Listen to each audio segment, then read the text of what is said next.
la présence de Dieu. Et donc, voilà, et bienvenue à tous celles et ceux qui nous rejoignent pour la première fois aujourd'hui, ou depuis on va dire, le déconfinement, depuis les nombreux mois d'absence ou de Zoom. Donc voilà, re-bienvenue chez vous. Vous êtes ici vraiment chez vous. Alors, il était prévu d'avoir Paolo ce soir. Et donc, et d'ailleurs, il nous avait un petit peu préparé le tremplin. Il avait annoncé que là, il y avait une suite à son message centré sur l'onction.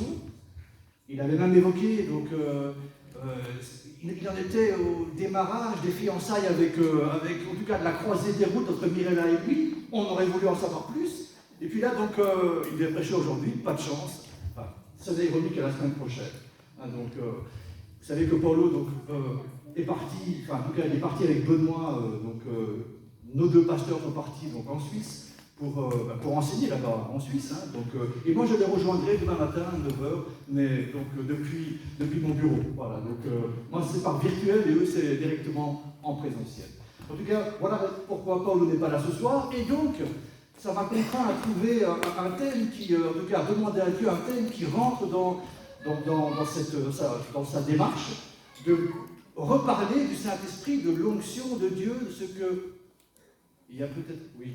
Alors bien sûr, j'ai perdu les habitudes, les automatismes, honnêtement, excuserez. C'est le moment pour nos chers bien-aimés de l'école du dimanche, des clubs du dimanche, de nous séparer provisoirement, quoi. Voilà.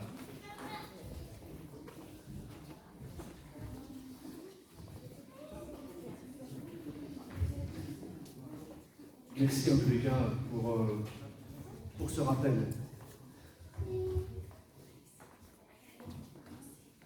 Voilà, en tout cas, on va essayer de ne pas faire trop long, et pour eux et pour vous. Hein, donc pour les masques, et pour l'école du dimanche.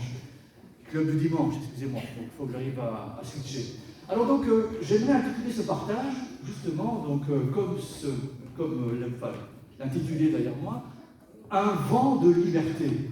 Un vent de liberté. Alors, connaissez-vous, ou en tous les cas, savez-vous ce que c'est que l'orthorexie et la bigorexie? Les plus jeunes, certainement. En tout cas, les milieux médicaux au milieu de nous, certainement. Nous connaissons tous, malheureusement, donc, l'anorexie. Cette perte, en tout cas, le non-appétit. Mais l'orthorexie, bigorexie, qu'est-ce donc? L'orthorexie, c'est donc un appétit littéralement orthos, grec, pour dire droit, correct. Et la bigorexie, c'est un mot pour dire augmenter sa masse musculaire. Ce sont de nombreux troubles, enfin ils appartiennent à la famille des troubles de conduite alimentaire, malheureusement. Et pour faire court, l'orthorexie, quand une personne, en tout cas c'est ce qui va pousser une personne à s'attacher de manière obsessionnelle à la qualité des aliments posés dans son assiette. On n'imagine pas, mais c'est une véritable souffrance. Être obsédé à chaque instant de ce qu'on va mettre dans son assiette. Vraiment, vraiment, une souffrance qu'on n'imagine pas, une angoisse.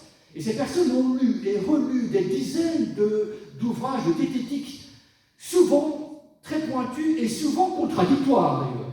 D'accord ? Style, mais je croyais que le concombre était très bon pour l'articulation des doigts de pied.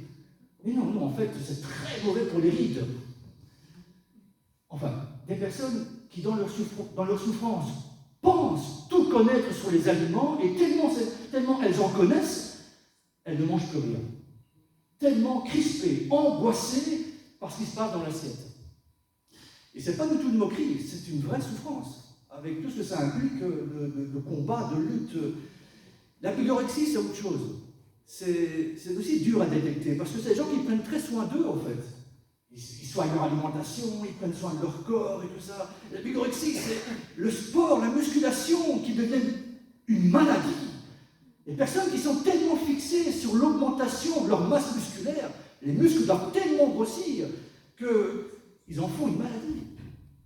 Donc, dommage que Paulo ne soit pas là. Mais il m'entend. Hein, cette petite parenthèse, de temps en temps, c'est bien de se lancer une petite perche. 5h du matin, ils vont faire du vélo pour être sûrs d'avoir fait du sport avant de commencer le travail. Mais juste après le boulot, il faudra certainement passer au moins 2 ou 3 heures à la salle de musculation pour augmenter la masse musculaire. Un fait réel, donc en Espagne, je pense en Espagne, une dame n'a pas été au mariage de sa propre sœur parce qu'elle devait faire de l'aviron, devait faire du sport. Elle n'a pas pu faire autrement. Ne pas faire une certaine dose d'heures de sport rend ces gens malades, avec une vraie souffrance. Alors il y en a comme ça. Je ne dis pas ça du tout pour banaliser, mais pour mettre en évidence, et puis ceci, c'est-à-dire, ça c'est la réalité, quoi. Hein, donc, avec tous les régimes qui s'imposent, et prochaine diapo, et puis nous avons la parole de Dieu, et ces textes incroyables.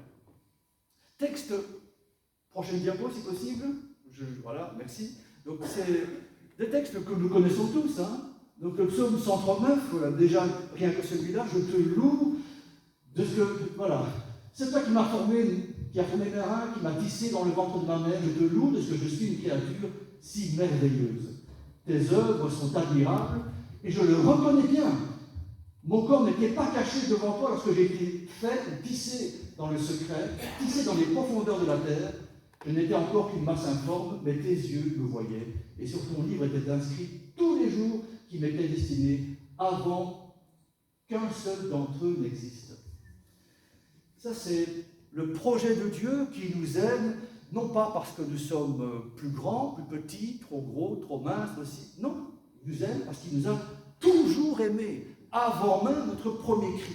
Parole incroyable qu'on ne trouve que dans la Bible. Et puis, bien sûr, c'est l'autre texte de 2 Corinthiens 5, où là, c'est l'apôtre Paul qui parle de son prochain départ. Il va mourir, quoi. Il le sait. Et donc, prochaine diapo, si possible.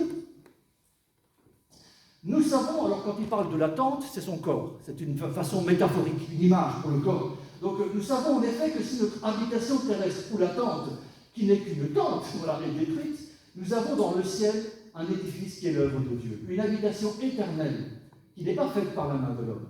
Et nous gémissons dans cette tente, là, sur terre, avec l'ardent désir de revêtir notre domicile céleste. Puisque, après avoir été ainsi revêtus, nous ne serons pas trouvés nus. En effet, nous qui sommes dans cette tente, nous gémissons, accablés, parce que nous voulons non pas nous dévêtir, mais au contraire nous revêtir, afin que ce qui est mortel soit englouti par la vie, et celui qui nous a préparé pour cela, c'est Dieu, qui nous a donné le gage de l'esprit. Pour faire court, l'apôtre Paul sait que son corps est en train de vieillir et de mourir, et qu'en plus il risque de mourir autrement, par la décapitation ou autre, mais il n'a pas envie vraiment de mourir. Il sait très bien le projet de Dieu. C'est quelqu'un qui ne se fixe pas sur ce qui nous traverse, mais voit très loin, très haut les choses. Alors, je fais la parenthèse et je ramène la discussion à notre niveau. On a la joie de connaître le Seigneur pour la plupart d'entre nous, mais les problèmes personnels ne s'arrêtent pas là. En tout cas, voilà, donc ça prend du temps parfois pour que ces problèmes se règlent. Progressivement, très progressivement.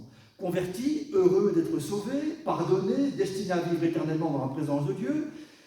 Et là, on découvre donc les projets de la Bible par rapport à Dieu qui parle de nos corps comme étant les temples du Saint-Esprit. Et tout ça nous expose à des contradictions, des blocages du style. Mais alors, on se voit de manière contradictoire, je m'explique. Donc, je sais que la Bible dit « Je suis le temple du Saint-Esprit », mais certains n'acceptent pas même leur corps. C'est au point où certains refusent, haïssent leur propre corps, tout en admettant que le corps que Dieu nous a donné est vraiment devenu le temple de l'Esprit de Dieu.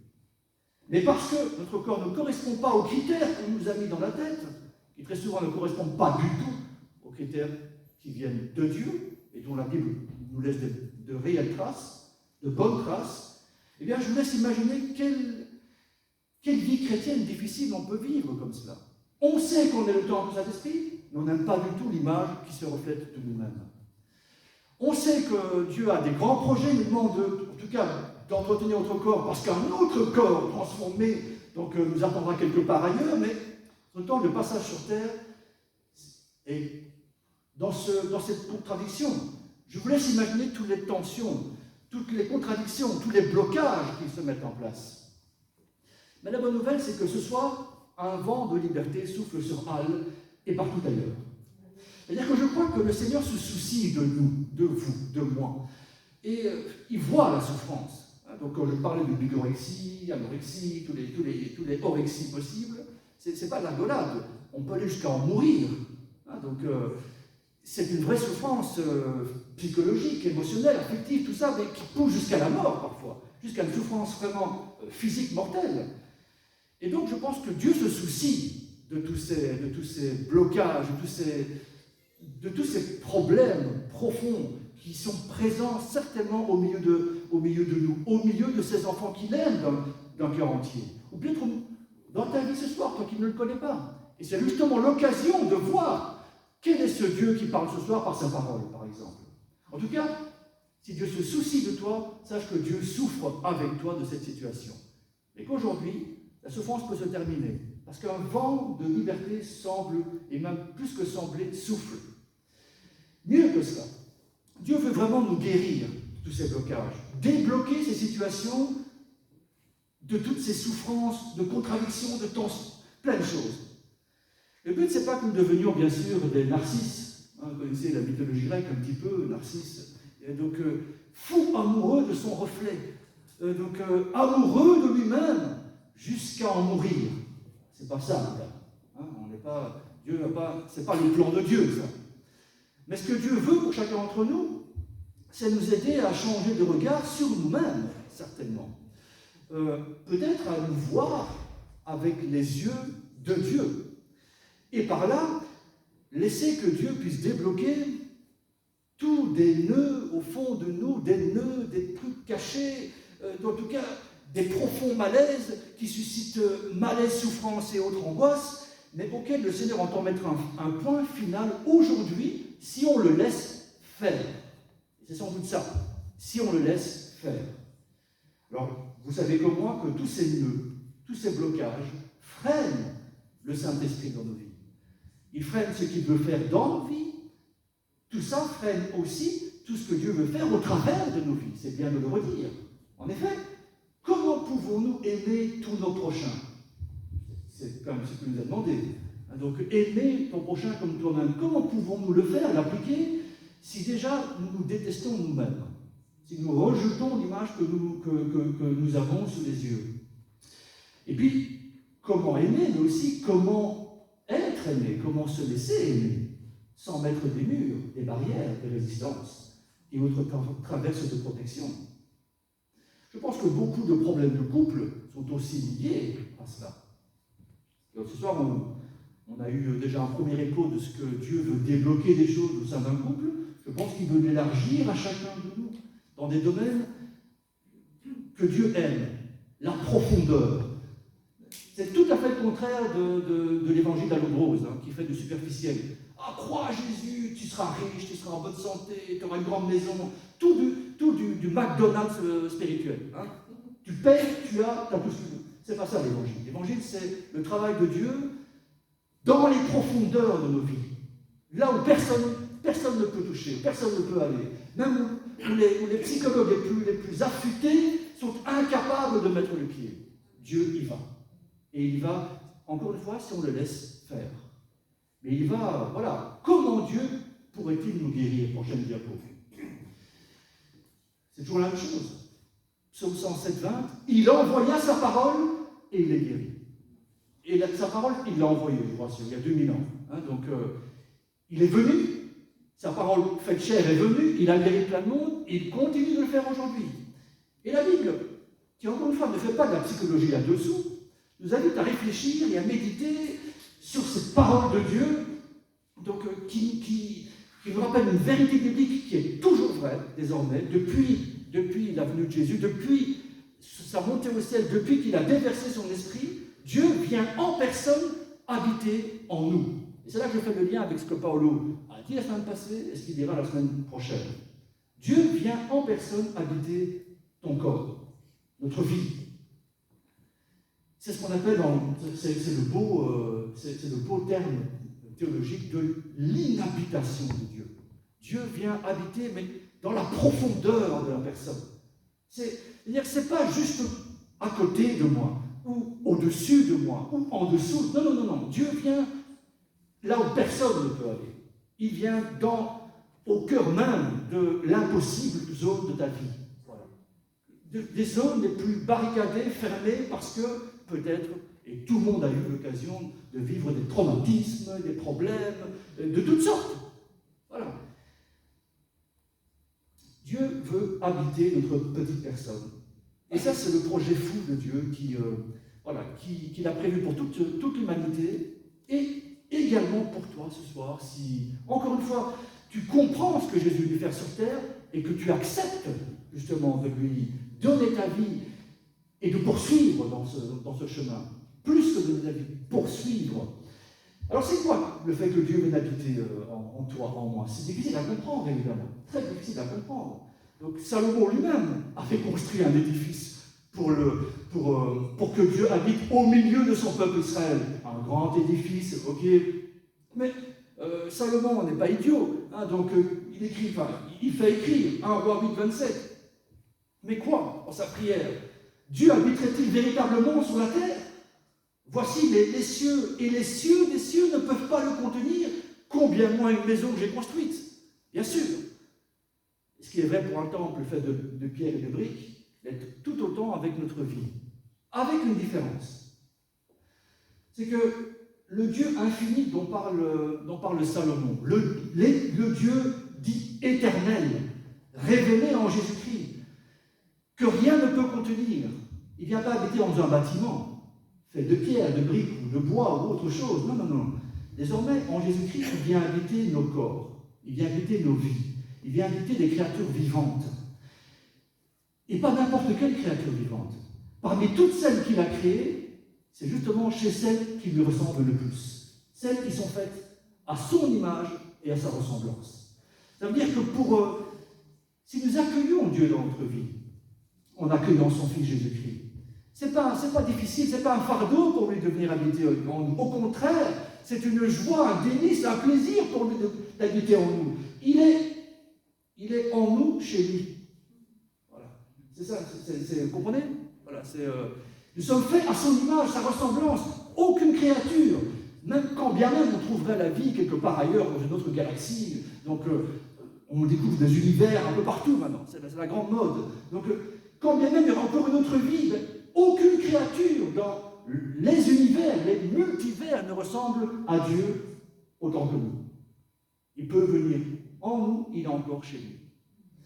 Et sa venue, donc, c'est celle du Père qui vient, le Fils vient, le Saint-Esprit vient. C'est-à-dire que quand Dieu vient, il ne vient pas, radin.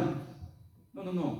Il vient totalement, dans sa plénitude. Il vient avec tout le mystère de Dieu habiter en nous. Vous savez, quand une maison change de propriétaire, en général, l'extérieur et l'intérieur changent.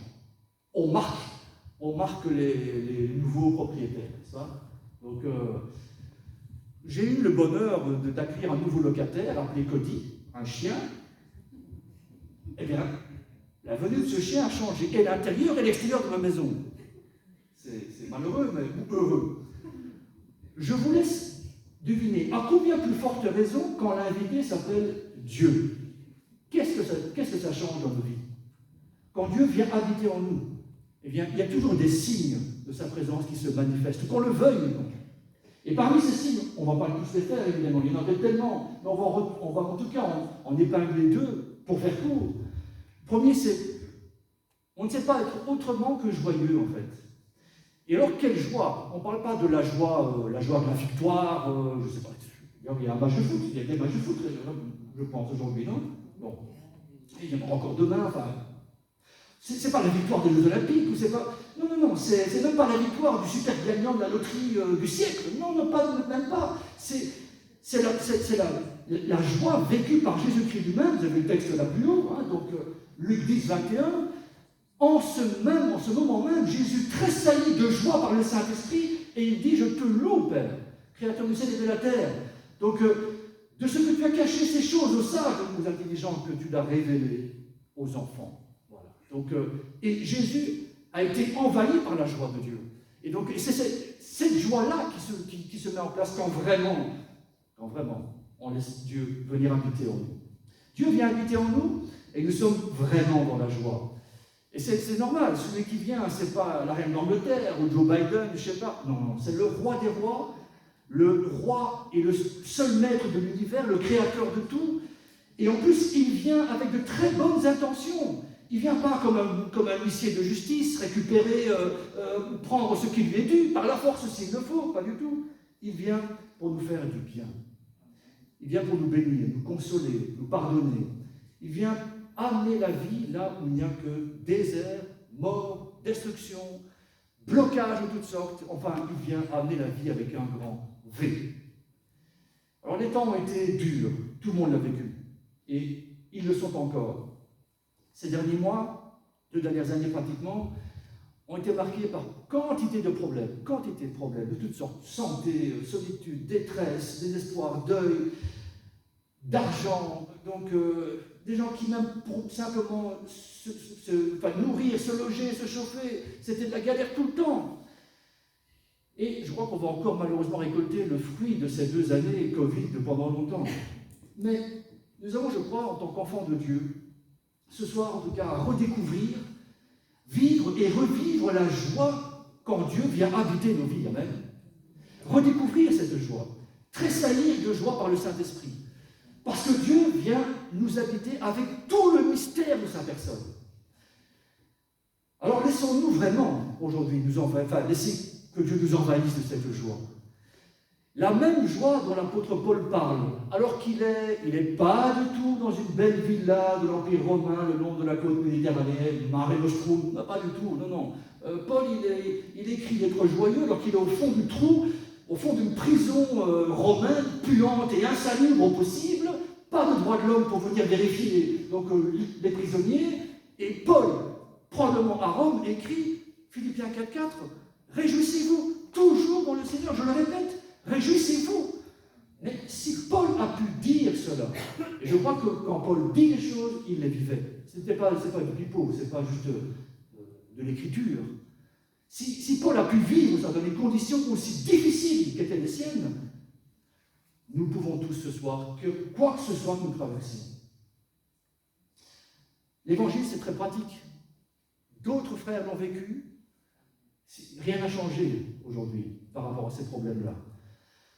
En tout cas, autre signe visible de la présence de Dieu en nous, voilà, c'est évidemment la mise en ordre des choses. C'est-à-dire qu'on remet tout en ordre et tout se laisse, Dieu prend plaisir à remettre plein d'ordre en nous aussi. Il y a une mise en ordre qui se fait là où Dieu s'installe. Dieu est un Dieu d'ordre. Voilà, donc on le voit dans l'Ancien Testament, par exemple, lorsqu'il y a eu des mauvais rois, le temple de Jérusalem est devenu un dépotoir. On a même trouvé à Jérusalem des salles constituées ou consacrées pour les prostituées masculins, prostituées sacrées qui exerçaient leur profession de prostituées dans le temple de Jérusalem. Mais comment c'est possible? C'était possible. Quand on a laissé le temple, la maison de Dieu, à l'abandon, quand on a laissé régner quelqu'un de mauvais, eh bien donc les choses se mettent malheureusement en place. Mais quand un nouveau roi vient, quand quelqu'un d'autre de bien est mis sur le trône de nos vies, là la purification se fait automatiquement. Et alors donc, et c'est précisément en remettant de l'ordre en nous, dans nos vies, selon la parole de Dieu, que, eh bien, on découvre, on met dehors des saletés. Mais en même temps, donc, de nombreuses guérisons peuvent voir le jour. C'est un fait. La présence de Dieu déclenche de l'ordre. Donc Genèse 1, donc au commencement, tout est sans dessus-dessous, c'est le chaos, et l'Esprit de Dieu plane sur les eaux, et tout va se mettre en ordre. Alors évidemment, là où Dieu vient, avec son ordre, eh bien, il y a des guérisons en cascade qui vont s'installer, absolument. Dieu, la présence de Dieu, déclenche des guérisons en cascade. Pas forcément des guérisons physiques, bien que aucun problème. Nous croyons que Dieu guérisse physiquement encore aujourd'hui, et il l'a fait. Donc on a encore eu un beau témoignage durant cette semaine. Mais tout simplement parce que reconnecté avec Dieu, grâce à Jésus-Christ, eh bien, Dieu vient vraiment habiter en nous. Et donc du coup, tout prend une bonne direction, tout prend la juste direction, tout prend la bonne utilisation en nous. On prend une image bien connue. Avez-vous déjà essayé de passer l'aspirateur avec votre machine à café? Avez-vous déjà essayé? Je vous invite à le faire.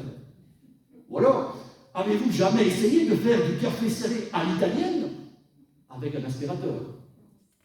Je vous invite à essayer. En tout cas, à essayer au moins. Hein. Eh bien, c'était exactement ce que nous étions, ce que nous faisions avant d'être réconciliés avec Dieu au travers de son Fils Jésus-Christ.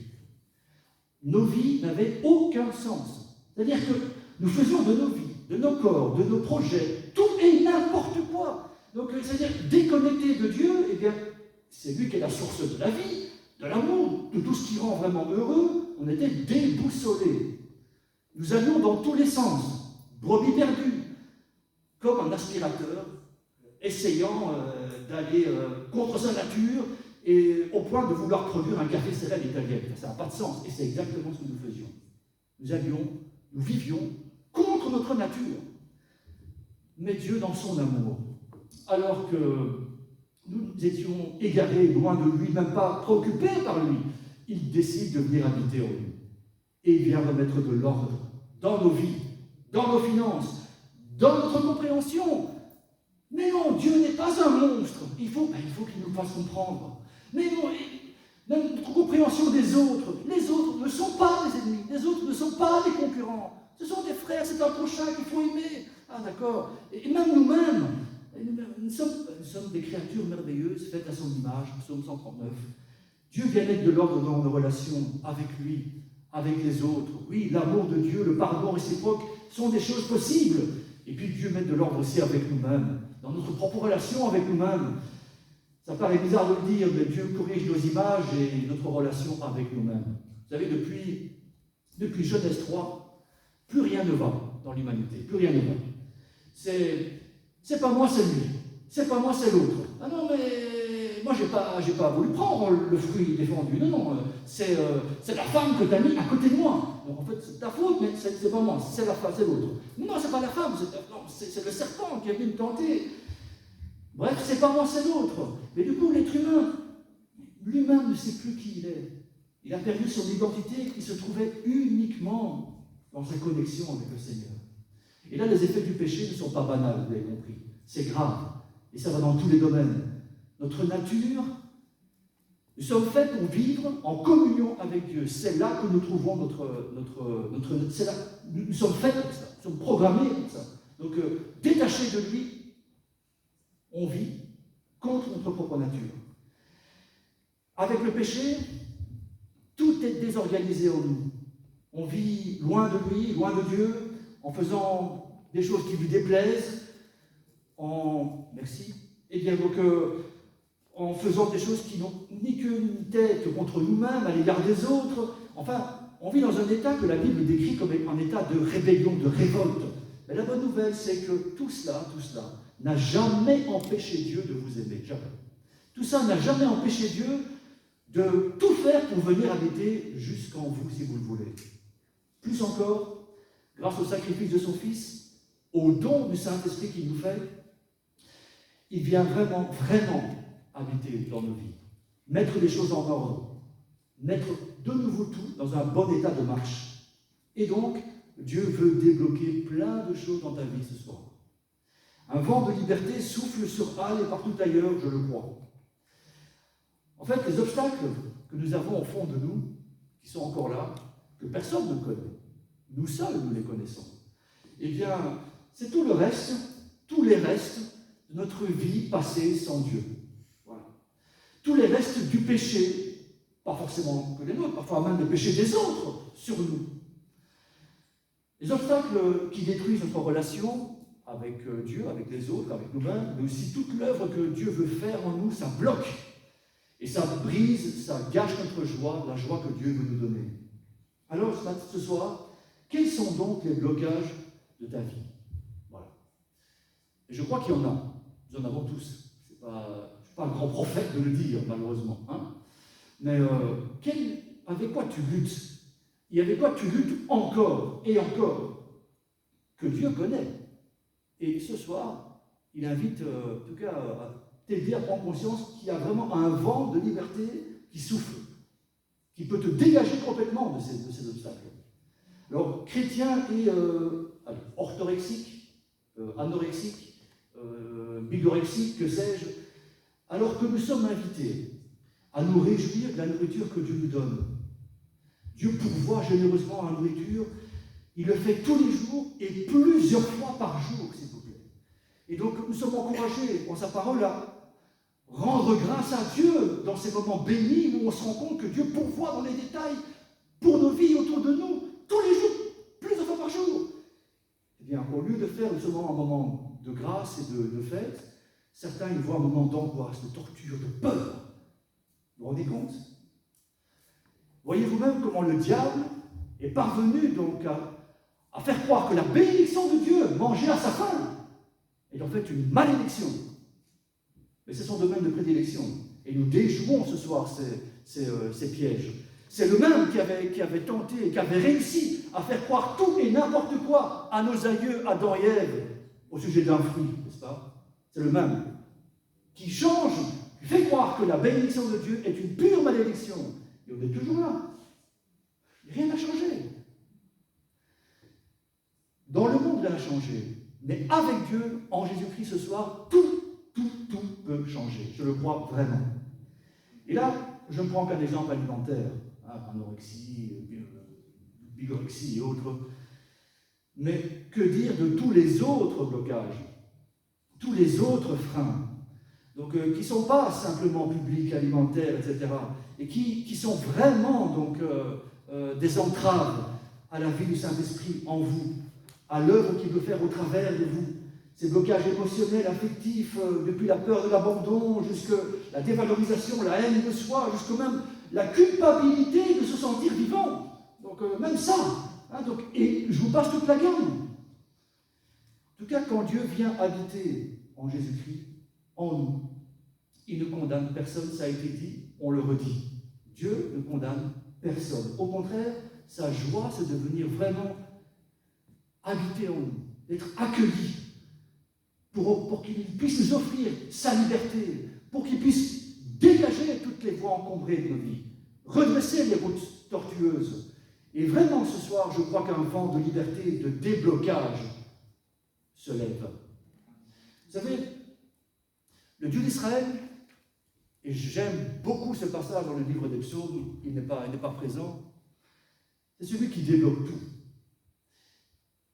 En Israël, comme partout dans le monde antique, le plus grand déblocage, c'était pour une femme d'être stérile.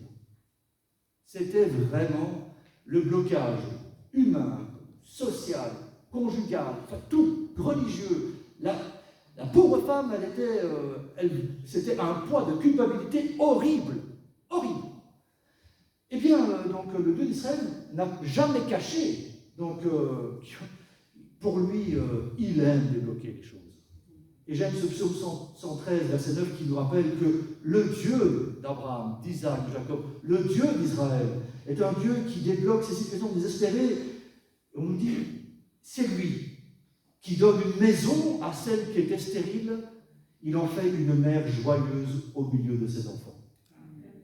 Voilà. Ça, c'est exactement ce Dieu-là, ce soir, qui veut débloquer les choses dans nos vies. Et il y en a des blocages.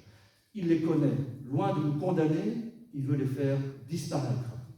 À la croix, Golgotha, Dieu s'est laissé crucifier pour ça. Il n'a pas joué de demi-mesure, il a payé le prix fort. Donc, dans les conditions les plus incroyables, prendre sur lui donc toute l'humiliation et vivre donc ce que personne d'entre nous ne va jamais vivre, prendre sur lui tous les blocages, tous les complexes, tous les péchés de toute la race humaine, même de celle qui n'est pas encore venue, de celle qui allait précéder.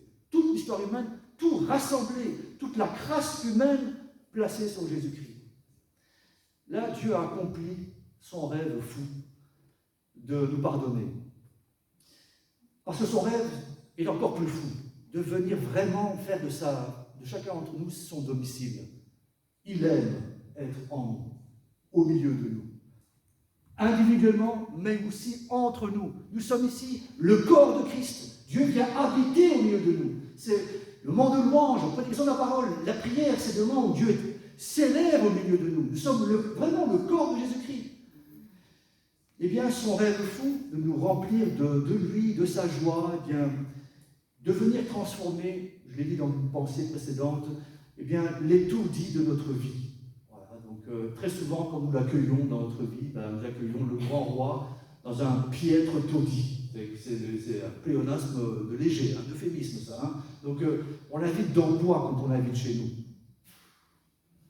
Eh bien, il vient avec plaisir.